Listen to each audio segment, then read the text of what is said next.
플라티노호가 오른쪽으로 기울자 큰 쿵소리가 나며 승무원들이 놀랍니다. 충격으로 붐을 잡고 있던 프리벤터가 끊어지고 붐이 배의 선미를 가로질러 거칠게 휘두르며 한 승무원을 갑판에 쓰러뜨려 즉사하게 만듭니다. 플라티노호는 론 홀랜드가 설계한 슬루프형 요트로 마스트 앞에 2개의 지부와 마스트를 따라 붐 위로 올라가는 메인 세일이 있었습니다. 플라티노호는 길이 20m로 1998년경 요팅 디벨롭먼트에서 레크리에이션 요트로 제작됐습니다. 이 배는 원래 피카소였으며 2014년까지 시드니 마린에 정박하다가 2014년 뉴질랜드 매큐 가족에게 팔렸습니다.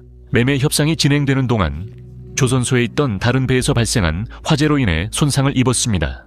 그래서 이후에 할인된 가격에 판매되었습니다. 이 배는 오클랜드의 걸프 하버로 옮겨졌고 그곳에서 비용을 아끼지 않은 대대적인 개조를 거쳐 플라티노로 이름이 바뀌었습니다.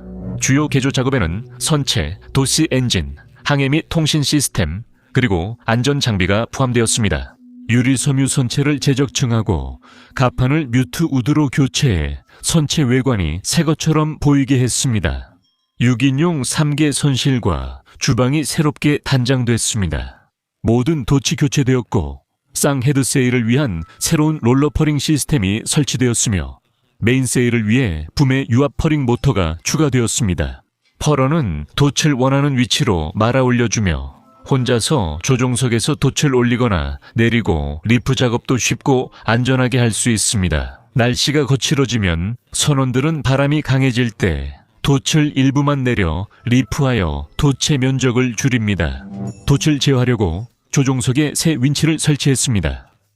메인 시트는 붐 끝에 연결된 도시 조절용 줄입니다. 메인 세일은 원래 아치에 연결됐지만 아치 제거 후 콤빙이나 높게 올라온 테두리에 장착됐습니다. 조종석 주변에는 붐의 프리벤터 페넌트가 설치되었습니다. 프리벤터 또는 자이브 프리벤터는 붐을 잡아 보트가 갑자기 흔들리는 것을 막기 위해 설치됩니다. 자이브는 바람이 보트 뒤에서 불 때 도치 한쪽에서 다른 쪽으로 이동하며 방향을 바꾸는 것입니다.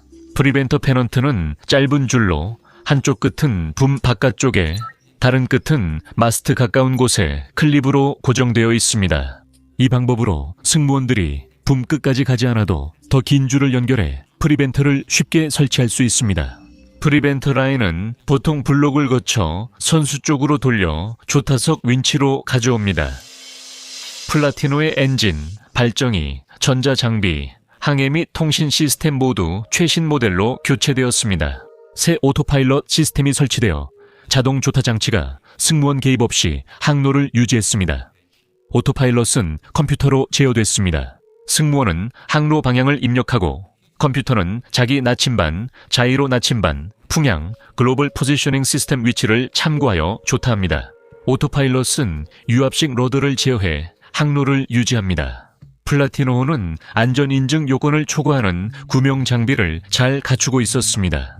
플라티노회는 조타석에서 살롱으로 이어지는 계단 아래 모든 연령을 위한 하네스 달린 구명조끼가 비치되어 있었습니다.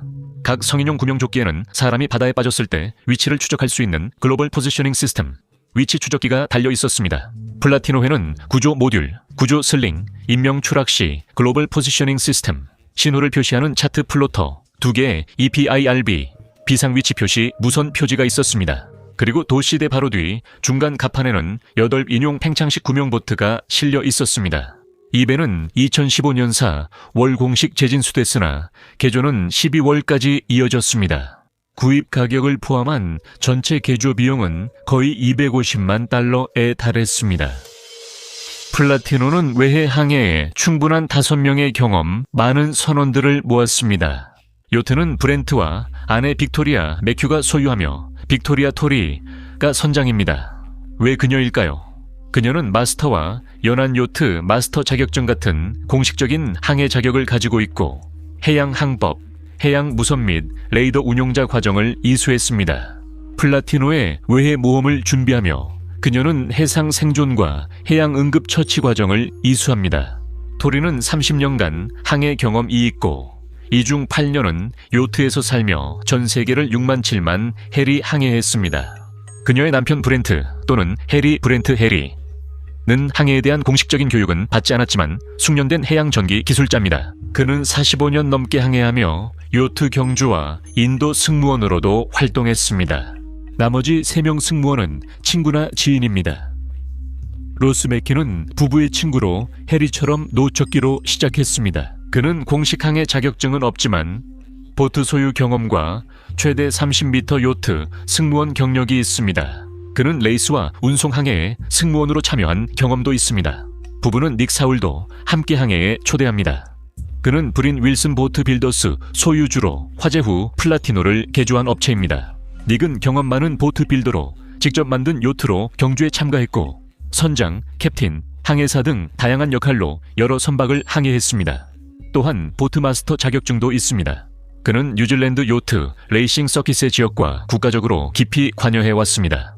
마지막 승무원 스티브 포르노는 부부의 또 다른 친구입니다. 스티브는 어린 나이에 항해를 시작해 보트를 소유하고 여러 국제항구에서 요트 운송 승무원으로 경험을 쌓았습니다. 그는 오클랜드 클럽, 레이싱 서킷, 코스탈 클래식, 시드니 투 호바트, 캐누드컵 등 권위 있는 요트 대회에 참가했습니다. 그는 2015년 12월에 보트마스터 자격증도 취득했으며 리핏을 마친 직후였습니다.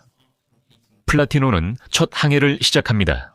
매큐스는 플라티노를 타고 베이 오브 아일랜드까지 항해하며 2016년 여름 3개월간 배에서 지냈습니다. 남방우에서 바람이 약해 플라티노는 돛을 쓸 수 없어 그들은 걸프 하버에서 베이 오브 아일랜드까지 모터로 이동했습니다. 매큐스 가족은 베이 오브 아일랜드에서 8시간 중 단 한 번만 요트를 돛으로 운항할 수 있었습니다. 아주 약한 바람 속에서 그들은 여행 마지막에 플라티노로 돛을 이용해 걸프 하버로 돌아갑니다. 3달 여행 중 도치 항해는 총 24시간 뿐이었습니다. 바람이 너무 약해서 그들은 그 항해의 대부분을 엔진을 사용한 모터 세일링으로 이동했습니다. 조타의 대부분은 오토파일럿이 담당하지만 매큐 가족과 몇몇 손님들도 가끔씩 직접 키를 잡았습니다. 여행 후 플라티노는 작업 목록을 들고 보트 제작업체로 돌아갑니다. 이들 대부분은 쉽게 확인 수리 가능한 보증 수리 항목입니다. 문제들 중 안전과 관련된 것은 없고 엔진도 잘 작동해 예정된 점검을 건너뜁니다. 그들은 이를 알아차리지 못합니다. 오토파일럿 러더, 구동 장치의 유압 오일이 시스템 누수로 인해 정상 수준 이하로 떨어졌습니다.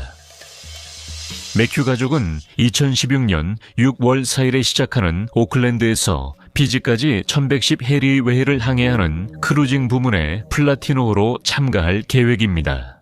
플라티노호는 2016년 5월 11일 뉴질랜드 해역 출항 전 뉴질랜드 등록 레저 선박의 필수인 안전점검을 받았습니다. 요트는 뉴질랜드 요트 협회 카테고리 1 인증을 받았습니다. 뉴질랜드 요트 협회 검사관은 플라티노 개조에 참여해 이 선박을 잘 압니다.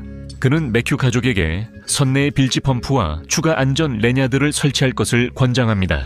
요트와 그 장비는 요구사항을 충족하거나 그 이상이며 승무원들도 항해 자격을 갖추고 있습니다. 피지 출발 2주 전 매큐 가족, 스티브 포르노, 닉 사울, 로스 맥키가 플라티노에서 연습 항해를 합니다. 승무원들은 함께 항해해본 적이 없기 때문에 이번 기회에 서로를 알아가고 요트 조작법에 익숙해질 수 있습니다. 매큐 가족은 유압 롤러 퍼럴러, 윈치, 메인 시트를 조절하는 트래블러, 그리고 오토파일럿 시스템을 점검합니다. 승무원들은 쌍돛과 메인 세일 설치 및 조정 연습을 하고 요트 운용을 논의합니다. 그들은 약한 바람 때문에 걸프 하버와 랑기토토 섬 사이를 3-4시간 항해합니다. 그들은 프리벤터를 설치하지도 않고 설치 방법에 대해서도 논의하지 않습니다. 또한 안전 장비에 대해 자세히 논의하거나 비상 절차를 연습하지도 않습니다. 이것은 단지 요트에 익숙해지고 서로를 선원으로서 알아가기 위한 시간입니다. 6월 4일이 가까워지자 매큐 가족은 개조 지연과 업무로 경주에서 내립니다. 팀은 여전히 모험을 계속할 계획이지만 더 늦은 시기에 진행할 예정입니다. 그들은 6월 11일로 출발일을 재조정했으며 이 시기는 좋은 기상 조건이 예상됩니다. 6월 11일 오전 11시 뉴질랜드 세관이 오클랜드 마스덴 부두에서 플라티노 출항을 허가합니다. 바람이 약해 매큐 가족은 하루 종일 엔진을 켜고 오토파일럿, 크루키퍼 감시자로 정해진 나침반 코스를 따라 항해합니다.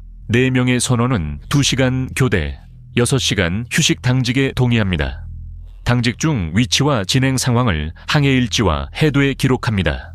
토리 매큐는 당직에 없습니다. 토리 매큐는 지정된 선장이지만 요트 항해를 직접 감독하는 데에는 관여하지 않습니다.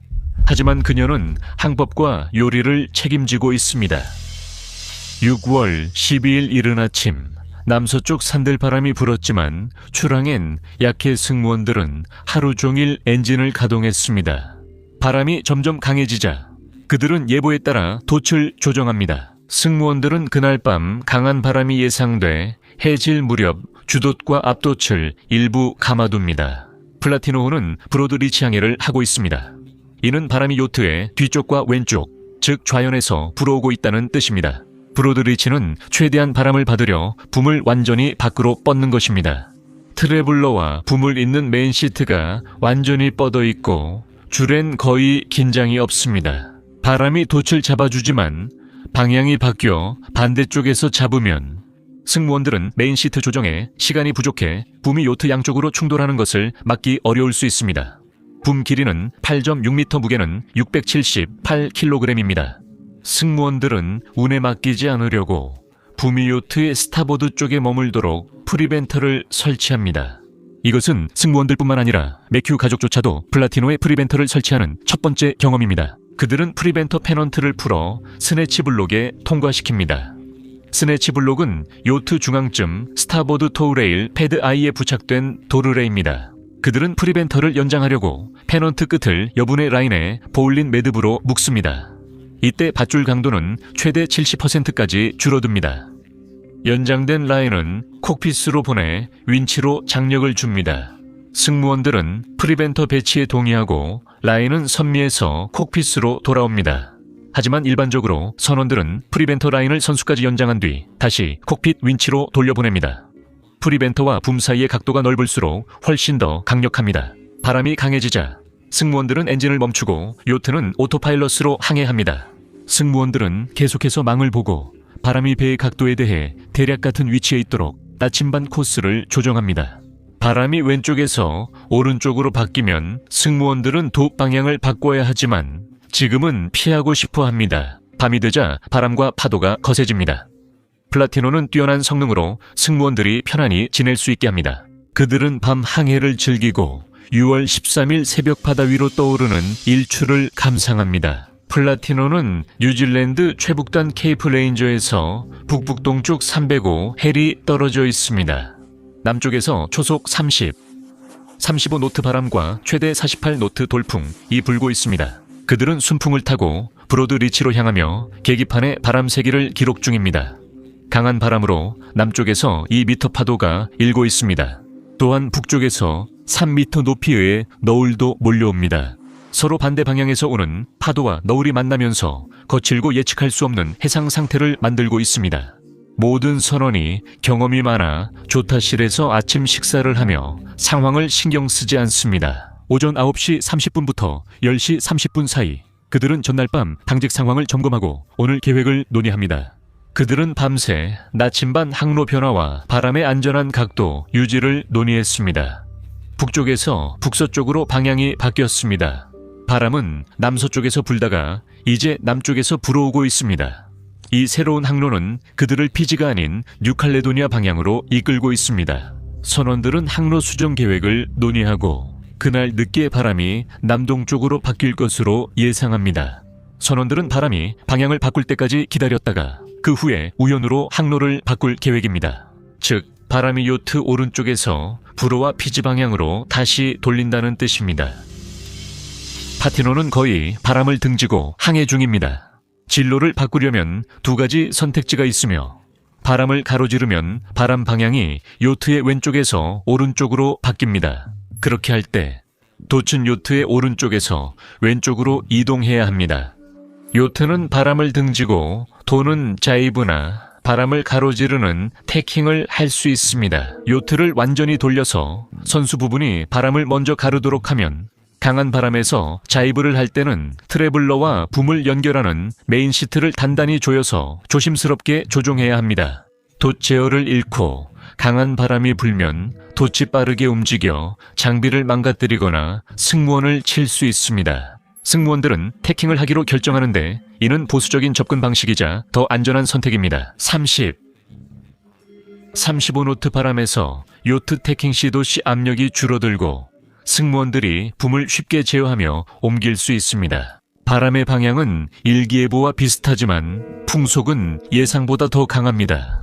아침 식사 후 해리 로스와 스티브는 갑판 아래로 내려가고 토리 매큐 선장 겸 선주와 보트 제작자인 닉 사울이 조타석에 남아 갑판 위에 있습니다. 유압 러더 구동 장치는 오전 11시경부터 오일이 새기 시작했습니다. 진로 변경 전 승무원들은 큰 소리를 들었고 플라티노가 급격히 우연으로 틀리며 강한 충격이 선체에 전달됐습니다. 토리 선장은 갑작스러운 파도가 배를 쳤다고 생각하지만 실제로 파도는 없었습니다. 유압 러더 압력 저하로 승무원들은 순식간에 요트 조종을 잃습니다. 갑작스러운 방향 전환으로 요트가 자이브하며 바람을 가로지르고 바람이 메인 세일 반대편에서 불어와 세일을 뒤쪽으로 밀어냅니다. 프리벤터 라인은 메인 세일이 갑판에 부딪히는 것을 막아주며 바람 때문에 큰 압력을 받습니다. 프리벤터 페넌트에 묶인 연장 라인의 보우 라인 매듭이 가장 약해서 결국 풀립니다. 줄이 끊기며 붐이 거칠게 흔들리고 프리벤터 페넌트가 스네치 블록을 통해 빠져나갑니다. 찢어진 보우 라인 매듭이 스네치 블록에 걸려 붐의 힘이 블록에 전달됩니다. 스네치 블록이 토우 레일에 고정된 패드 아이가 장력을 버티지 못하고 부러집니다. 프리벤터가 고장나면서 붐이 위험하게 배 뒤쪽을 가로질러 좌연 쪽으로 휘청입니다. 키가 없기 때문에 요트는 통제 불능 상태가 됩니다. 방향이 바뀌자 붐이 다시 우연으로 휘청입니다. 붐을 지탱하는 줄은 트래블러 어셈블리에 연결된 메인 시트뿐입니다. 붐이 좌우로 흔들리면서 트래블러 어셈블리가 부서지고 붐은 배를 가로질러 흔들리며 양쪽에서 마스트를 지탱하는 리깅을 세게 때립니다. 조타 장치는 요트의 선 밑쪽 콕핏 뒤에 위치해 있습니다. 콕핏에서 조타 장치로 가려면 닉은 프리벤터 페넌트의 스네치 블록과 메인 시트의 트래블러, 카가 연결된 붐을 지나야 합니다. 철거용 공처럼 마구 흔들리고 있습니다. 닉이 콕핏 쪽으로 다가가자 장비가 달린 붐이 그의 머리를 강타하며 그를 콕핏 밖으로 밀어내 좌연 갑판으로 떨어뜨립니다. 닉은 그 자리에서 즉사합니다. 3명의 선원들은 토리의 도움 요청을 듣고 갑판 위로 달려옵니다. 스티브가 가장 먼저 나옵니다. 스티브가 붐을 보고 토리에게 머리 숙이라고 외칩니다. 토리는 갑판에 몸을 던지며 숙이고 그때 좌연 쪽으로 무언가 바다로 떨어지는 것을 봅니다. 토리는 요트에서 어느 정도 떨어진 물속에 있는 스티브를 보고 그가 팔을 들고 있는 것을 확인합니다. 요트는 계속 통제 불능 상태로 스티브에게서 멀어져 나아가고 해리와 로스는 조타실로 가기 위해 몸싸움을 벌입니다. 요트 선미에서 그들은 흔들리는 붐과 장비를 피하려고 몸을 숙입니다. 해리가 먼저 키에 도달해 요트를 조종하고 로스는 프로펠러에 줄이 걸리지 않았는지 확인합니다. 해리는 요트의 선수를 바람 쪽으로 돌려 돛을 걷고 바다에 빠진 스티브를 찾으려 합니다. 하지만 유압 장치가 키를 우연에 고정해 해리가 키를 돌려 요트를 조종하기 거의 불가능해집니다. 해리와 로스는 요트 선수 방향을 바람 쪽으로 유지하며 메인 세일을 거둘 만큼 버팁니다. 요트가 거친 바다에서 흔들릴 때 붐은 여전히 선수미를 따라 거칠게 흔들립니다. 붐 끝에 메인 시트 일부가 늘어지고 부서진 트래블러 카가 철구처럼 휘둘립니다. 그것이 조타 콘솔을 강타해 도체 추가 조종 장치를 파괴, 더 이상 돛을 줄일 수 없게 됩니다. 손상된 조타 콘솔이 조타 핸들 움직임을 방해해 조타가 더 힘들어집니다. 로스는 다리로 콘솔을 핸들에서 밀쳐내고 이어서 묶어 고정합니다. 붐과 해머가 움직여 조종석 위 하드탑을 부숩니다. 하드탑은 웨빙 스트랩에 매달려 있다가 로스가 스트랩을 자르자 바다로 떨어지며 길이 열립니다. 붐과 그 장치는 조종석 테이블을 자바체 갑판에서 뜯어내어 바다로 던져버립니다. 다음으로 파괴의 길에 놓인 것은 선체입니다. 스포크 중 하나가 산산조각 나면서 이미 힘든 조타 작업이 더욱 어려워집니다. 이어 파괴용 보리 요트 훔이 우연 가이드 레일을 치고 남자들이 플라티노를 붙잡으려 할 때 레일이 쓰러집니다.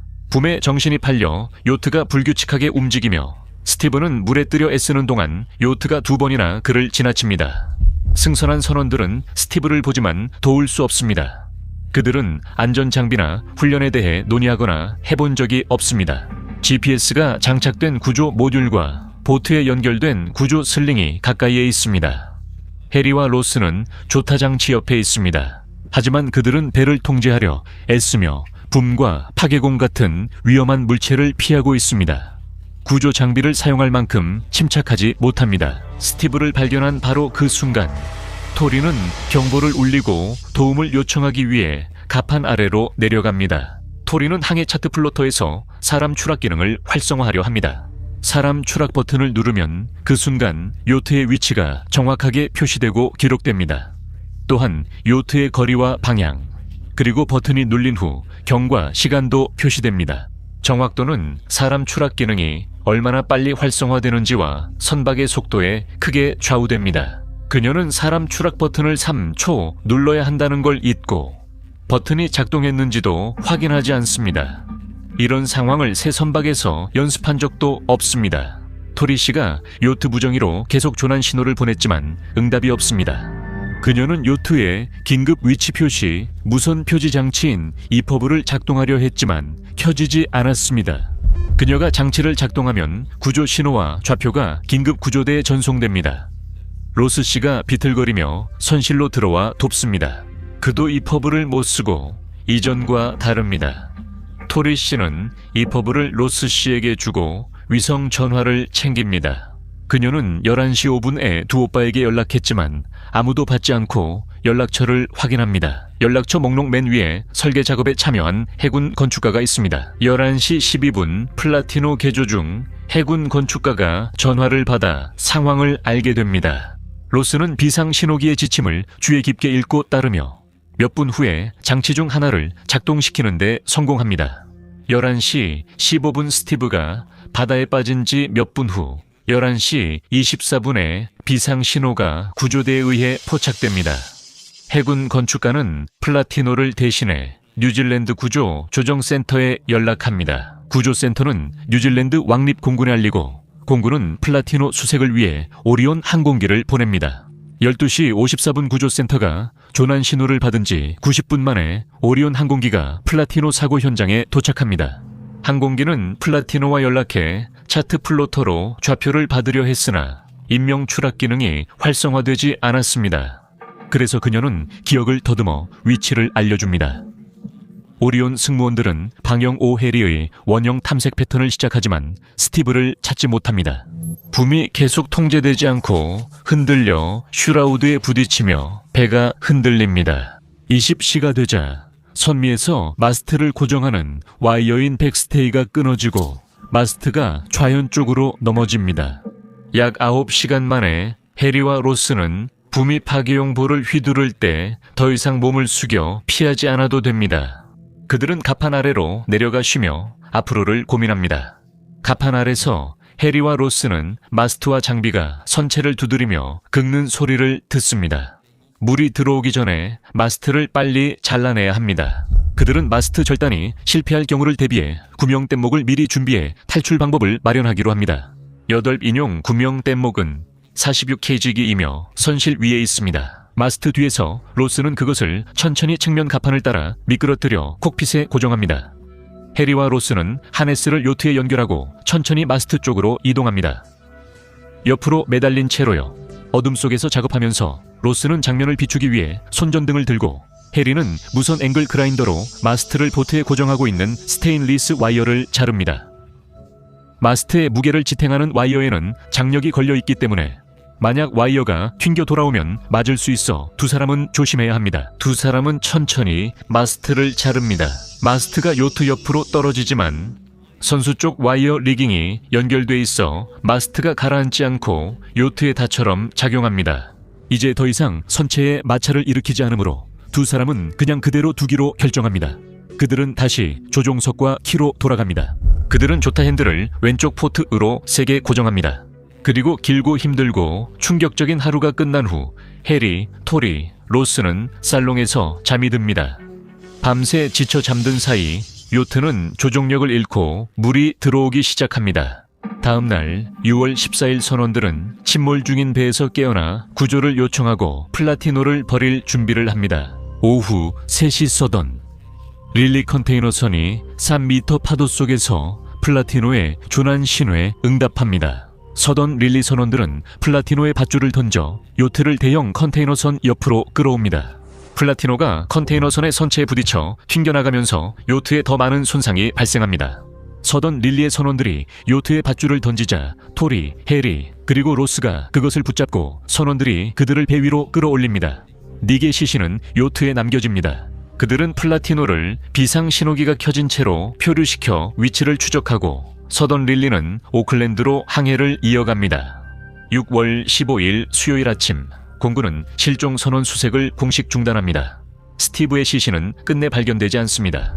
며칠 후 당국은 플라티노를 발견하고 터그 마리타임이 뉴질랜드 왕가라이까지 예인합니다. 뉴질랜드는 플라티노 사건을 조사했습니다. 조사 결과 승무원들은 요트의 장비에 익숙하지 않았고 선상훈련도 실시하지 않은 것으로 밝혀졌습니다. 그들은 제공된 장비를 효과적으로 사용하지 못했습니다. 요팅 뉴질랜드는 선주와 선장이 비상 상황에 대처하기 위한 서면 행동 계획을 작성하고 승무원들이 모든 주요 안전 및 비상통신 장비의 보관과 사용에 능숙하도록 보장할 것을 권고했습니다. 또한 승무원들은 안전 및 비상통신 장비 사용을 시뮬레이션하는 비상훈련을 실시하거나 최소한 이를 자세히 논의해야 한다고 했습니다. 결국 선장은 요트의 안전 운항과 승무원 보호를 전적으로 책임집니다. 제가 그 보고서를 해석하는 방식은 플라티노의 선장은 명목상일 뿐이었고 실제로는 토리의 자격과 경험이 있었기 때문이라는 것입니다. 하지만 실제로는 선장이 아닌 위원회가 결정한 듯합니다. 예방장치를 어떻게 설치할지와 같은 결정은 이 배에서 예방장치를 설치해본 적 없는 승무원들이 내렸습니다. 물론 선장도 해본 적은 없었습니다. 하지만 질문을 받자 그녀는 승무원들이 어떻게 설치했는지도 몰랐습니다.